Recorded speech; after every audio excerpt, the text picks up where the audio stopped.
Welcome back, boys and girls. We have made it to week 6, day 3.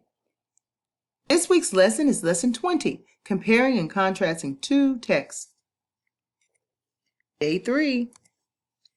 Our standard this week is RI 9, which states combine information from two different texts on the same topic and use the integrated information to write or speak about the topic. Our learning target this week states, looking at how two texts on the same topic are alike and different can give you a better understanding of the topic. Our academic talk words are important points, compare, contrast, key details. Let's review. Remember, compare tells how texts are alike. Contrast tells how texts are different. Today you will read two selections on the same topic. First, you will read them independently to understand what the articles are about. Then you will reread them to understand how they are alike and how they are different. The first article is called History of Television by Marcus Fink. Read with your eyes as I read aloud. Pay particular attention to the underlined sentences because those are the sentences that will help us understand the most important ideas in each paragraph. As I read and you notice these underlined sentences, I want you to look for key details to support each idea. Let's get started. David Sarnoff had an idea. If sound could travel over the radio, why couldn't pictures? In 1939, he showed the world it was possible. Broadcast television was born. No one person can claim that he or she invented television. People in several countries were inventing it about the same time. But even though television was invented, there was a catch. No one knew what to do with it. Sarnoff did, and he knew where to introduce it. In 1939, Sarnoff showed the first television broadcast at the New York World's Fair. People crowded around the tiny sets to watch the black and white pictures. The first show was of President Franklin D. Roosevelt, who gave a speech. That same year, television sets went on sale. The first ones were small, only 5-inch by 12-inch screens. Television companies began showing programs. In 1939, the first baseball game was put on the television. Stations began to broadcast news shows, children's shows, comedies, and dramas. Today, there are hundreds of channels and many more kinds of programs. The number of TV sets in use also keeps growing. In 1946, there was about 6,000 television sets in use in the United States. In 1951, there were 12 million. As more people watched, more shows were added. By 1962, around 49 million U.S. households had televisions in the home. Today, 99% of homes have a television. Some even have 3 or more. Boys and girls, that is the history of television. Let's look at the next article.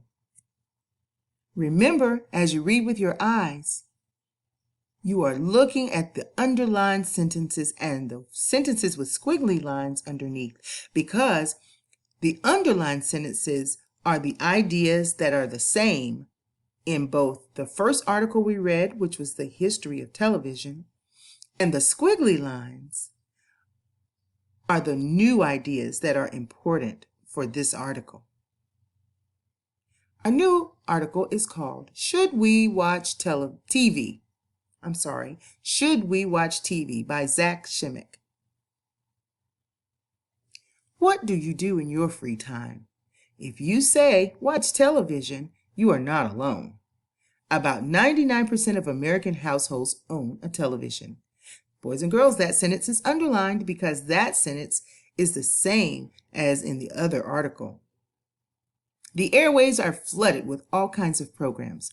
There are hundreds of channels to choose from, and there's so much to see. You can watch a tiger hunt in the jungle, something you might never see in person.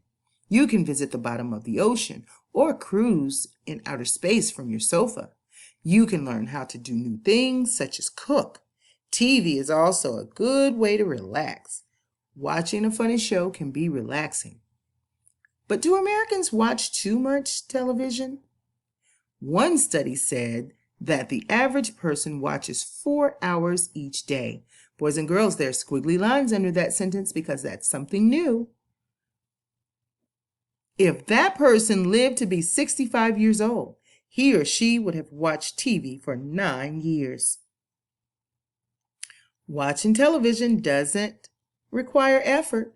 All you have to do is sit and watch. When children watch TV, they are not playing and running.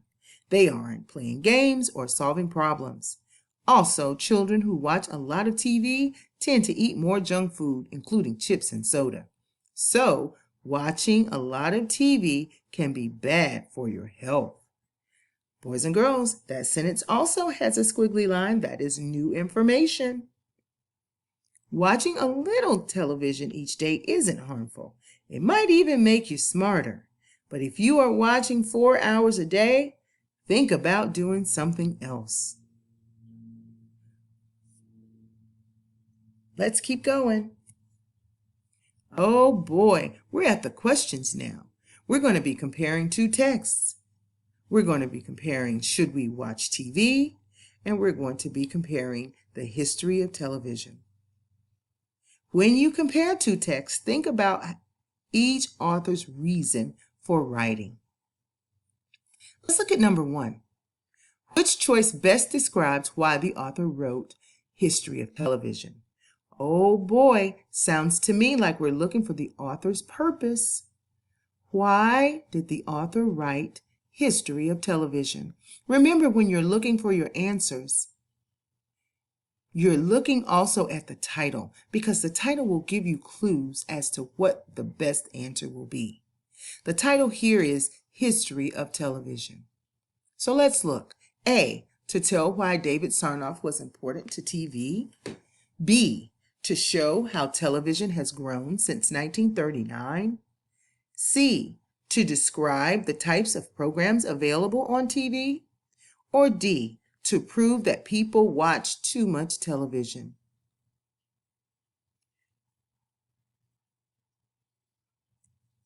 If you chose B, you are correct. To show how television has grown since 1939. That is the history of television. Number 2, this question has 2 parts. Answer part A, then answer part B. Part A. What is one of the most important ideas of should we watch TV? A, television shows will make you smarter. B, watching too much TV can be harmful. C, the number of TVs in homes is increasing each year. D, a wide variety of programs is available on TV. Remember, this article asked the question, should we watch TV? So which is one of the most important ideas? Go ahead and make your choice. If you chose B, watching too much TV can be harmful, then you are correct. Remember, on part B, you have to pick 2 details from should we watch TV that will support your answer in part A. So whatever we pick for part B should go with the answer we picked in part A. Let's look at our choices. A, the airways are flooded with all kinds of programs. B, about 99% of American households own a television. C, one study said that the average person watches 4 hours each day. D, watching a little television each day isn't harmful. E, watching television doesn't require effort. F, so watching a lot of TV can be bad for your health. Which two answers from part B will support the answer in part A? Go ahead and choose your answers.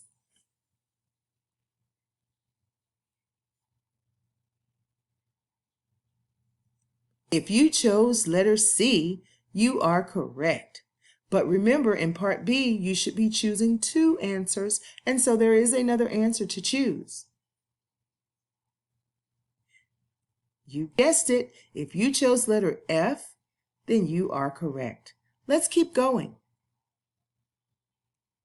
Number 3, which of the following ideas is found in both passages? A, watching television might make you smarter. B, too many Americans watch too much television.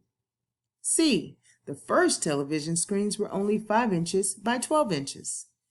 D, most households in America have a television. Which is true in both passages? Go ahead and choose your answer. If you chose letter D, you are correct. Number 4, which sentence best describes the difference between the two passages? Now we're going to contrast to figure out which show the difference. A, the first passage shows the benefits of television. The second passage shows the problems with television. B, the first passage describes the invention of television. The second passage explains why television is so popular. C, the first passage explains the importance of TV. The second passage describes how TV can be used in education. D, the first passage describes the history of television. The second passage explores whether watching TV is good or bad. Think about the titles, boys and girls. The first title says, The History of TV. The second one says, Should we watch TV? Which one of the answer choices matches the titles? Go ahead and choose your answer.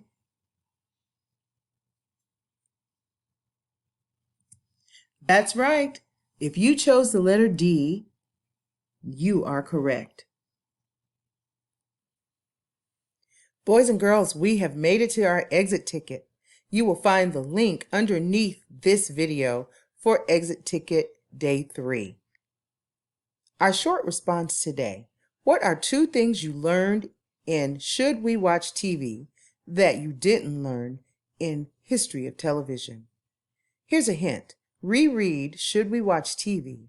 Look again at the sentences you underlined or marked with a wavy line. Those are going to be clues, so boys and girls, feel free to go back to the articles in this video. The second article will help you answer this question. What are 2 things you learned in Should We Watch TV that you didn't learn in History of Television? Remember to make your response complete sentences. Feel free to cite your text evidence. Good luck, boys and girls.